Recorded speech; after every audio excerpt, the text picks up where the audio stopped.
And we're Must. live. Hey, welcome everybody. Welcome, Dieter. You'll notice if you're watching tonight's episode, we're missing two of our crew. They are off on a special mission. Diane's brother has taken ill, and so they are on the East Coast there. And They're my time zone right now. yeah, exactly. So we'll wish them well, wish your brother well, and all that. So anyway, but you got Dieter and I, and we like to think that's enough. And this is Fearless Flight Live, our weekly show for people who, one, have a fear of flying, trying to get over it. Two, you know somebody that has a fear of flying, you're trying to get over it. Or three, you just like to keep up with some of the trends in the airline industry. And we do all those for everybody. I'm going to switch to the slides because that kind of gives me my rhythm here starting out. And put this up there. So again, this is Fearless Flight Live, our weekly show, and we always do a shout out for not only encouraging anybody who isn't a member of our weekly or our Birds of a Feather Facebook group, but those in the Facebook group. Yeah, Dieter was just sharing a message from somebody in there tonight that's of interest we're going to respond to. Because we keep tabs on that, and it's kind of like the pulse when you say Dieter, it Yeah, tells us kind of what's absolutely. going on and who's out there, who's working on it, and I see trends. I see people I'm coaching with, and then I see them flying, and then I see them making comments, and you have new people come in, and they say, "Oh yeah, I've been a member of the Birds of the Feather, and that's how I figured out I should do a 15-minute coaching call with you and whatnot." So it really is the place to be in there. You know, our Facebook page serves a purpose, but the Birds of a Feather is really the place to be. Doesn't cost anything, and we really love having you in here. And when you join, or anytime, if you're on tonight, leave a comment. We love hearing from you, and lets us know, kind of gives us you're kind of like our compass as to where we should go sometimes. So tonight, and talk about just another update on the Boeing 737 door plug. It ain't over yet. It'll be a while. And we'll mention the Clear for Takeoff 301 graduation flight. Southwest dropped their fare again. I've been neglected. I want to get another email out in case anybody has been on the fence for that. We'll talk about the 201 live monthly coaching webinar. We just had our meeting, our coaching webinar for January last Thursday. The next one coming up February 15th, and then questions and comments. I'll expand just a little bit on the theme for next month's um, webinar. Okay, so the latest in this is Boeing came out and they said, or the FAA said, you know what? We think that you should take a look at the MAX 9, or I'm sorry, not the MAX 9, but the 737-900ER. Now, that airplane's been around for quite a while. And there's, how many did I say? There's 380 of them in service around the world. Alaska and Delta, and I think United has some of those as well. So no problems have been found, and Alaska and Delta have already reported that they already had done the inspection to make sure that those door plugs in that airplane. So it was the 900. It's a stretch version, and when you have, if you change the seating capacity inside to go over 200, you need to activate those doors. And without that, you have to put this thing called a door plug in. So it's just another tweak to the whole follow-up on this, and they're still investigating all that. But so far, the 737-900 ERs are not affected by that, and they've not found any evidence of loose bolts or anything like that. So that's a good thing, I think, and whatnot. And so that brings up, I found this story today, and the title was Boeing Airbus incidents have travelers asking, is it still safe to fly? And of course, I'm really skeptical when I see something like this. I think, oh, here it comes again. They're going to get down and dirty and take everything in aviation test. Hey, we kill 40,000 people on the highways every year, but nobody says, geez, is it really safe to drive out there? So think about it. But anyway, so when I started reading in the article here, aha, I found that this was from our good friend of Fearless Flight, Arnold Burnett, who's a really renowned statistician from MIT. And years ago, right after 9/11, I found I started following Arnold, and he is a former fearful flyer himself, which is really cool.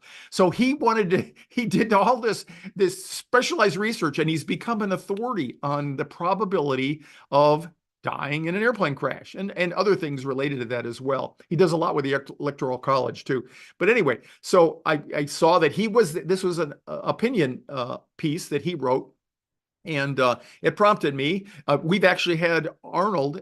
He came live to one of our Air Hollywood seminars, workshops, and he has also been on the show live. And I wrote him an email. Hopefully, we'll get him back on as a guest for one of the shows in the next couple of weeks here. But anyway, so these are his figures, and this is just interesting. So look at the probability of dying, how it's changed from 68 to 77. Wow, 1 in 350,000. Then the next 10 years, it more than doubled in safety. And then almost 4 times again, or 4 times for 88 to 87. And then 98 to 07, it dropped a little bit. I found that interesting myself. But then look at 2008 to 17, 1 in 7.9 million. And then basically we could say where we are now is 1 in 13.4 million. And any of those of you who have made notes and are trying to would catch me on a mistake, you know that you've heard me quote the figure 1, your chances of dying in a plane crash are 1 in 33.2 million. That's a figure from Arnold, and that is when he talks about tier 1, tier 2, and tier 3 airlines. Tier 1 would be any of the top-rated highly airlines from any of the highly industrialized countries like the U.S., Western Europe, China, Australia, New Zealand, and whatnot. So one of the things we can look forward to, we'll get Arnold back on the show here, and we'll have him confirm or explain further why it's 1 in 13.4 here. But what I got from the article was, when you read through the article, it's 1 in 13.4 million for the entire worldwide commercial aviation community. So that makes it a little bit different there. Okay, extremely safe. And that's the essence of his article. He basically says, I'll add my own, special effects here, but come on. It's way safer than any other way to walk around or get around the planet. So if that's your only criteria, you cannot ever get in your automobile and drive again. Because you're way much more likely to be involved in a crash, in a fatal crash. Okay, so our monthly 201 class coming up now for next month, Thursday, February 15th.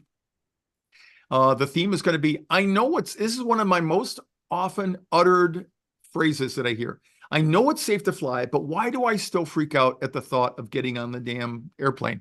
And you'll see, we'll make some connections between this and why EMDR therapy, which was our topic for the last coaching webinar, and why that's, for most of us, or for many of you, if not most of you out there, you really have this conflict between the logical part of your mind keeps telling you that it's safe, and yet when you think about or get on an airplane, you still freak out. You still get panic attacks thinking about that.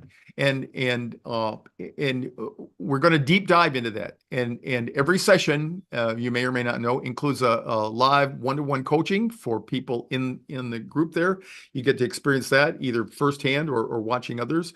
And we been doing at least 2 custom guided visualizations there. So we really would like to see you join us if you haven't been there, because it is trending. We're getting more and more students joining us each month. I really think it's what Dieter and I have thought for the longest time is the wave to getting people not only over their fear flying, but to keep them from relapsing. And so things are changing, and we're starting to get good numbers on that. So consider this. And as soon as you join, if you went over there tonight, for example, if you clicked on this link and went over and joined the webinar for next month, you're going to get access to all the content from the past, 18 now? Year and a half? We have about 19, I think. Well, with the last one, which isn't up yet. So, but let me just say one thing, because I just went on the Birds of a Feather group, and so a common theme is not asking for help because we feel embarrassed, ashamed, these kinds of feelings. And I think why our monthly group coaching is so popular is because people really bond in the webinar with Yeah. each other. Yeah. And it's a safe, nurturing space where a lot of that reprocessing can happen. And because you are triggered, because we are going into these topics, and yet at the same time, everyone can work in their own time and in their own way. So I think that's what makes them so powerful. Yeah, I do too, Dieter. And we have people like Marcia Schaefer. I mean, she has been there virtually every one of those. She stays with it. She's flying all over the world, and she's doing great, but she still knows how important it is to come back and stay grounded in this process. And so it's proving to be everything that Dieter and I had hoped, and we hope that you'll consider that. EMDR, we did that. It was for the last one. It was well received, much better than what I thought. I've had a couple of people already signed up. A note to everybody out there now: if you sign up for a 60-minute coaching session, EMDR will be an option. And I almost feel obligated to apologize a little bit because I did this years ago in the early 90s for my own personal trauma, and it was very effective. And then I got certified to do this about at least 10 years ago. I don't remember how long it was. And I've done it on occasion, but it really lent itself in those days to doing it when you're face to face with somebody. Not anymore. In fact, I've been doing it now much more with people, and because I found this software that I can use during a Zoom presentation, and it's actually much more effective, I think, with Zoom because of the way that the displays that you could put up on the screen and the way you can focus as a student. So, and you would only know that to try it. I did demonstrate it a little bit for the people on the coaching call last Thursday, but I really highly recommend that you take a look at that. If you are someone who is chronically has chronic anxiety, no matter what you do, you just can't seem to get over that hump of feeling like you don't have to have at least a little bit of a freak out or a panic attack. EMDR is probably where you need to be, what you need to try. And it's amazingly efficient, and it's a cross between CBT and hypnotherapy. It's very effective. And I just wanted to follow up on that tonight. And this is a little schematic of the process. There's 8 steps to it. The first 3 take place before you start the processing. Then when you get to step 4, the desensitization, step 5, installation, and step 6, body scan, it's where you can loop around and you just keep going until you resolve either the traumatic memory or the target memory. And then you close the session and prime the person for a reevaluation. And that is to talk to them about what to do with if they have anything come up in the process, what to do for safety and things like that. So again, I really encourage you to explore that if you haven't. Okay, so again, just a reminder, it's going to be next February 15th. That's the 3rd Thursday of February. And here is the link. You can go over there and you can register right now if you want, and you'll get access to all the past things. So I want to just quickly touch on tonight this whole statement about, I know it's safe to fly logically. Why is it then that I freak out when just thinking about flying with anticipatory anxiety? And here's just a quick overview. This is what we're gonna take a deep dive in next month's webinar and take a look at. So lack of control. When you're on a plane, you have no control over the situation. And this comes up every time I do a 15-minute coaching call. People ultimately get to the point, well, I just, I have a control issue. Yeah, why not? Because where else do you have such a dramatic uh, dividing line between when you get on an airplane and when you're not on an airplane? I mean, when you get on and you got some Yahoo like me up there driving the bus, that you and it brings up issues of trust. You gotta completely let go of that. So it controls an underlying issue.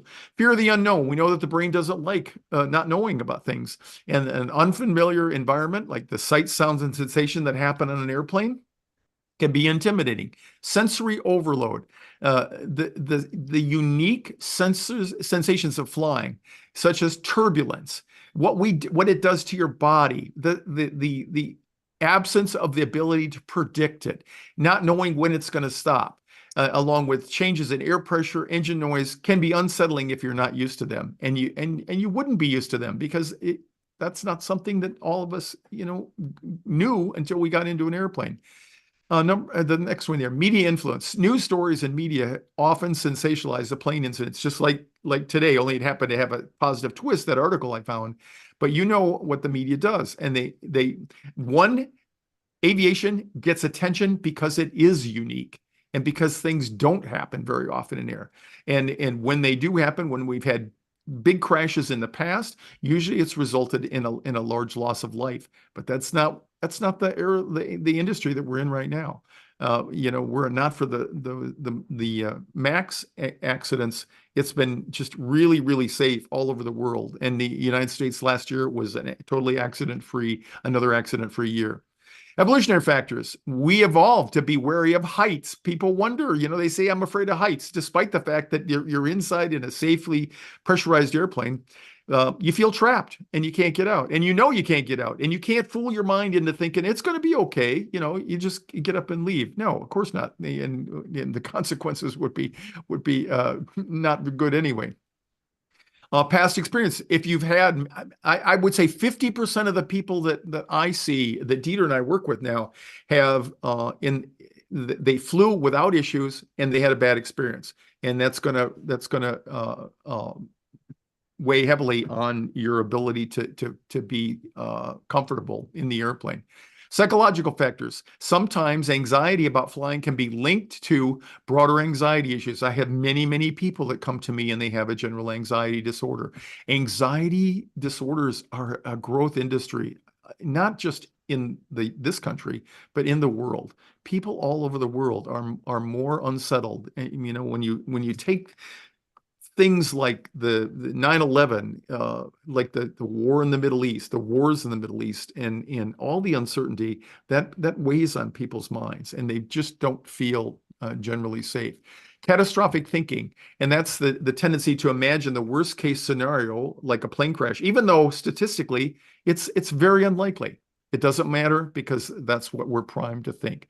And then learned responses. Some of us learned that, if you're afraid to fly, you might have learned that or picked that up from a caregiver or somebody like that. And then the last thing, lack of information.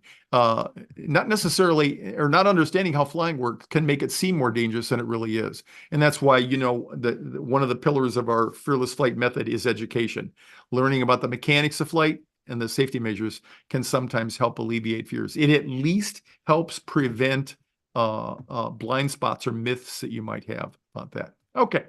Anything else? Anybody questions or anything? Actually, yeah, Ron, there's a question. If you can go back to that graphic that explained the EMDR, like if you could just walk through, I think it's slide 9.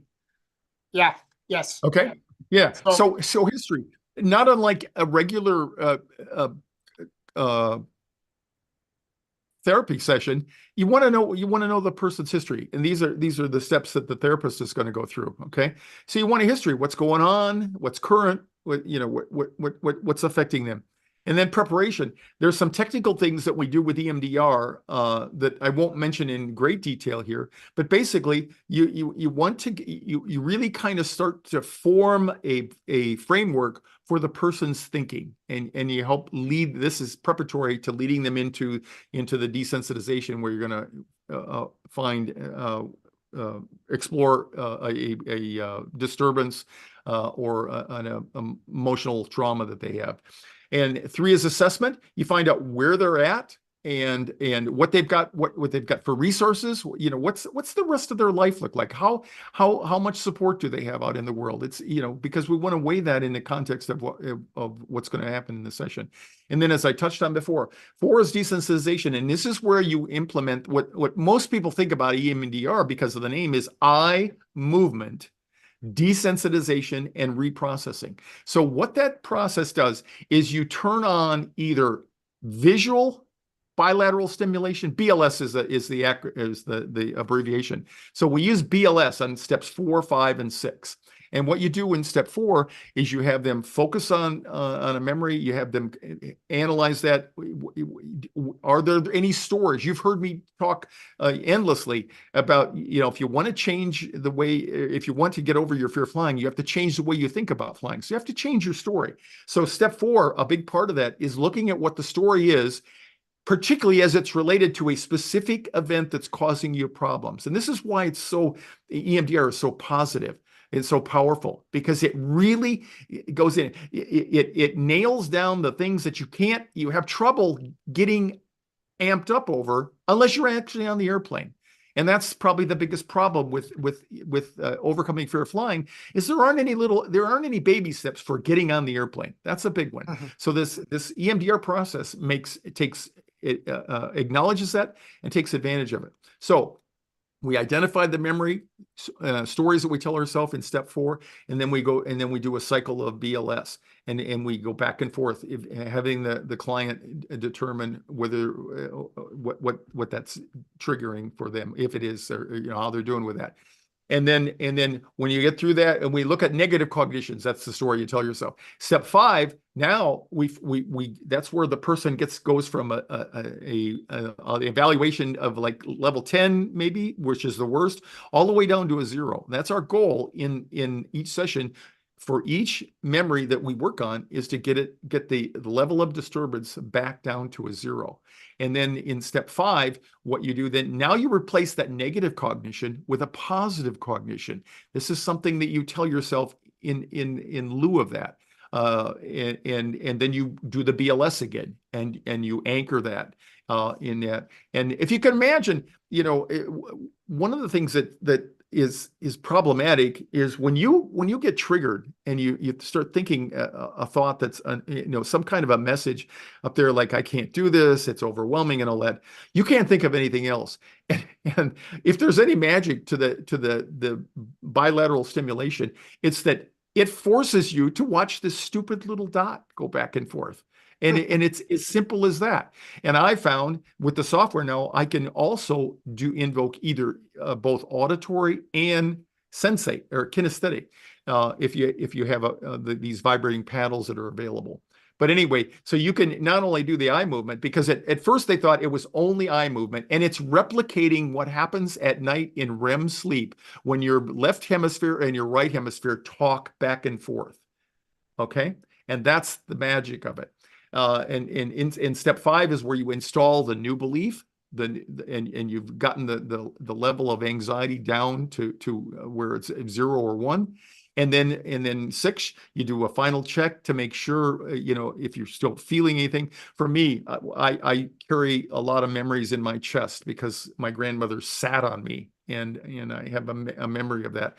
And even just saying that now, I have to take a deep breath because it's that powerful. But anyway, so you check and make sure that everybody's doing okay, and then you put closure on it. Talk to them about, make sure that they're back fully present in the room, and I recommend to my clients that they, in just at least the simplest way, they journal when you have thoughts in that, because that will inform you whether or not you need to do another session, or you need to do work on something else, or you're doing pretty good. Okay, and then the reevaluation is them integrating that into their lives once they leave the office or leave the session before they come in again. So that's it in a nutshell, and it's really amazing. And it's not it's not like we take you in there, we put this, we put your headphones on and we have you watch this thing all the time.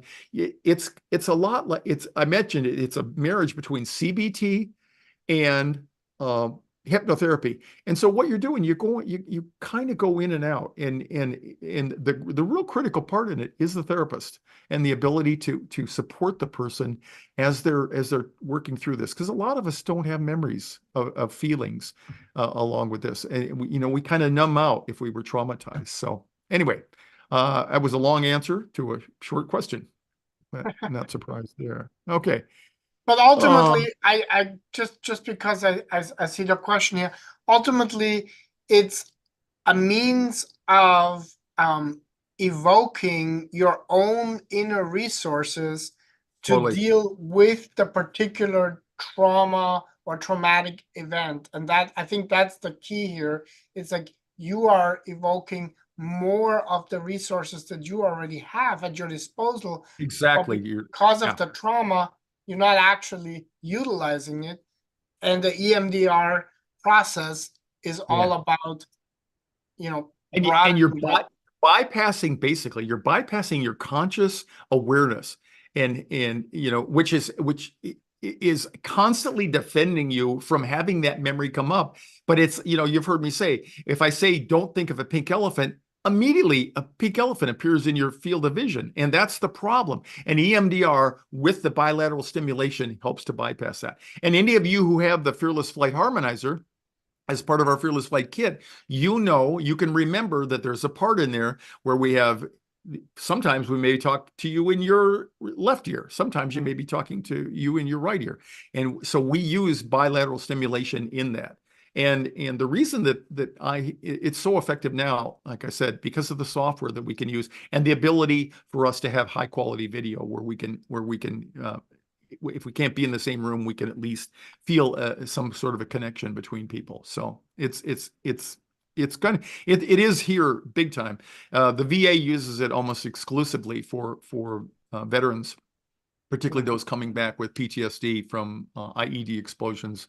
And a lot of my peers that served in Vietnam wasn't the same kind of reception when we came back, and a lot of them missed out. But this came into being. EMDR came into being from this lady named Francine Shapiro in 1987.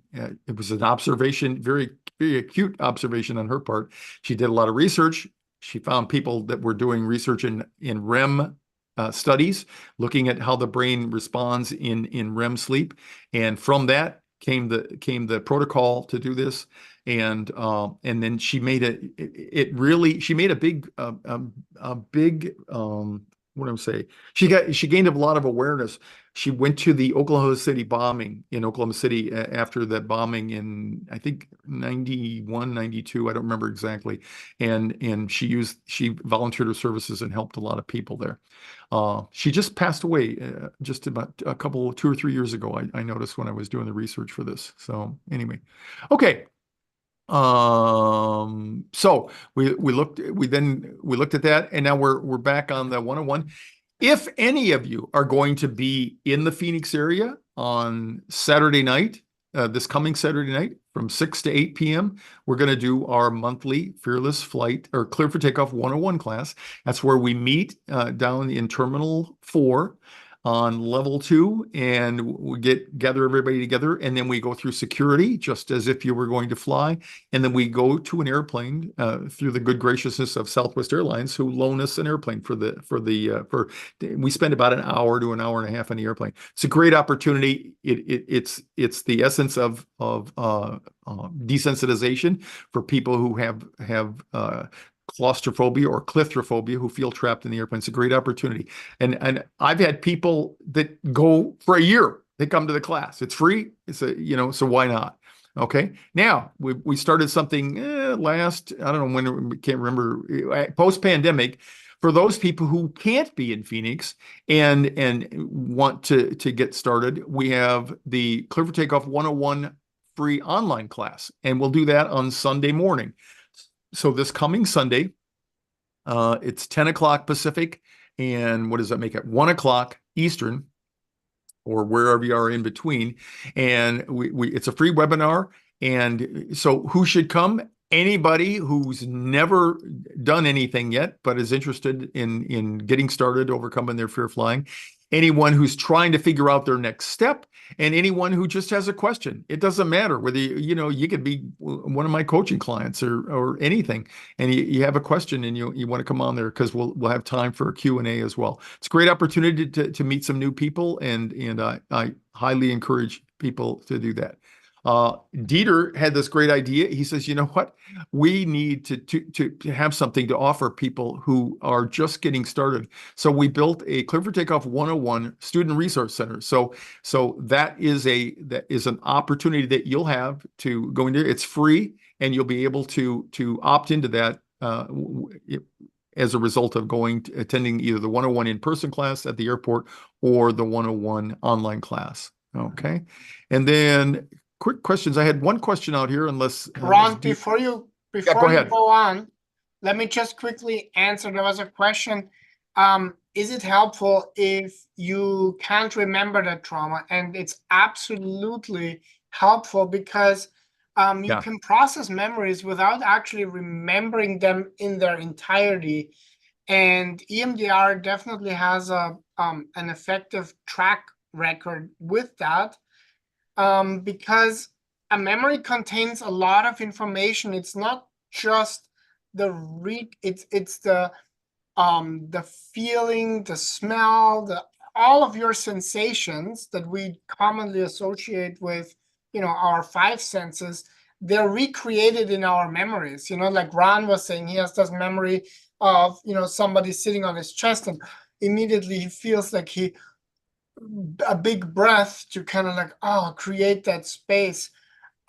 So there's always enough to trigger a somatic response, I'm gonna say, if you are if you're engaged in the process. It's more the norm to not be able to think of something. Okay. And so that's where the therapist comes in, and it's an amazing, and there's another subset of EMDR called bridging. And what happens is people, particularly when you're coming in and ostensibly what you want to do is get over your fear of flying, but you can't, it's hard to get into that when you're not in the airplane, or you're not about to board the airplane or something like that. And so people get confused and think, well, gee, what good is that going to do? You would be amazed. I had a client this past week, and she was trying to think about what she wanted to do. We call it a targeted memory. And I said, it doesn't have to be about flying, because she's been flying for a while, and she's doing pretty well for flying. And then she just said, you know what really bothers me is she has three sons, and two of them, the older two, are in college, and the one is still in high school, but she's going through the empty nest thing coming up. And one of them, the middle one, he's the more adventurous one, and he's farther away from home, and he's more of a risk taker. And she's genuinely, she said, I'm really worried about him. And she went from pretty much just like you and I just sitting here talking with nothing going on to some heavy duty emotion. And then what happens is then you end up going other places. And that's where bridging comes in. This one connects to that. Think of a pinball machine. Think of watching the ball as it's released up there, and you come down, whether the flippers or just the reaction from the bumpers there.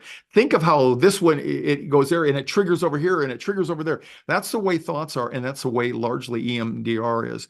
And it's my goal as the therapist to help you process what comes up and lead you or help you find your way through that. And yeah, it's not uncommon to worry, will I be able to think of anything?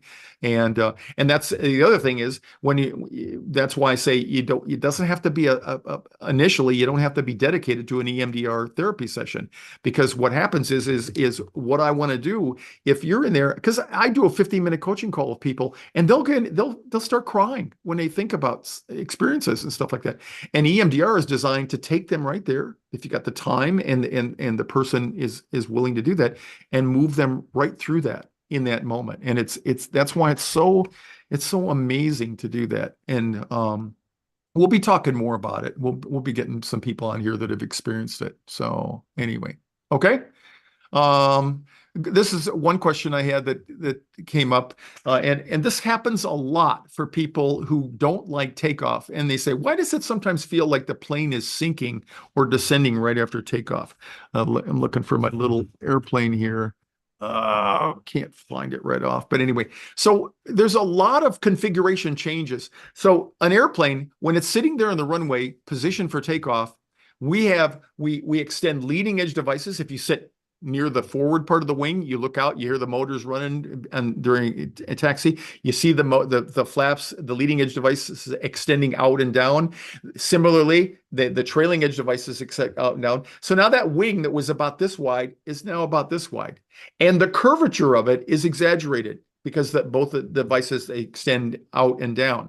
So now what you've done is you've literally changed the lift curve, because the lift curve is a function of the coefficient of lift, which is the curvature of the wing, and the area of the wing. It's now much bigger. So that's how we can take off at a much slower speed, which is our goal, because we want to be going a safe speed when we get into the air. But we don't want it to have to be like the Bonneville Salt Flats while we're on the ground, because if we have to stop, it compounds our stopping problem. All right. So once we take off, now we've got all these high lift devices, as they're called, going for us. And then within the next couple of minutes, we accelerate normally. And now we're going to retract those devices. So they're going to come back into the recesses of the wing that they extended from. And as we do that, the airplane, if you're sitting there, the pilots, what they do, they unconsciously, because they've done this 1,000 times, they raise the nose just a little bit, because now we're changing the pitch angle to change the angle of attack, which is a scientific or a geometric factor, so that now the wind is hitting the wind more underneath the wind. And what we do when we do that, it feels kind of like you're in a lazy boy chair and you just recline gently, but it can be unsettling. And if you're not looking out and paying attention, or you're new to flying, the sensation, if you close your eyes, it kind of feels like you're settling back. And the reason we can verify as pilots we're not descending, if that airplane, even if it quits climbing, we have a noisy Nelly in there that will start saying, "Warning, descent. Warning, descent," if it senses that we're descending. So we never descend. If you were to look at the airplane from the outside, you're going to see it going up at a 15-degree angle steadily on takeoff. But on the inside, when we retract those leading edge devices, it may feel sometimes like we're doing that. And that's just another one of those problematic sensations that you feel as a pilot or as a passenger there that you're not used to, because as you accelerate in a car, you don't have to do that. So, okay. All right. Well, how are we doing on time? Oh, pretty good. Not too bad. So, if there are any other questions out there, anything. I've put the links to both the Cleared for Takeoff 101 class in Phoenix, as well as the online Okay.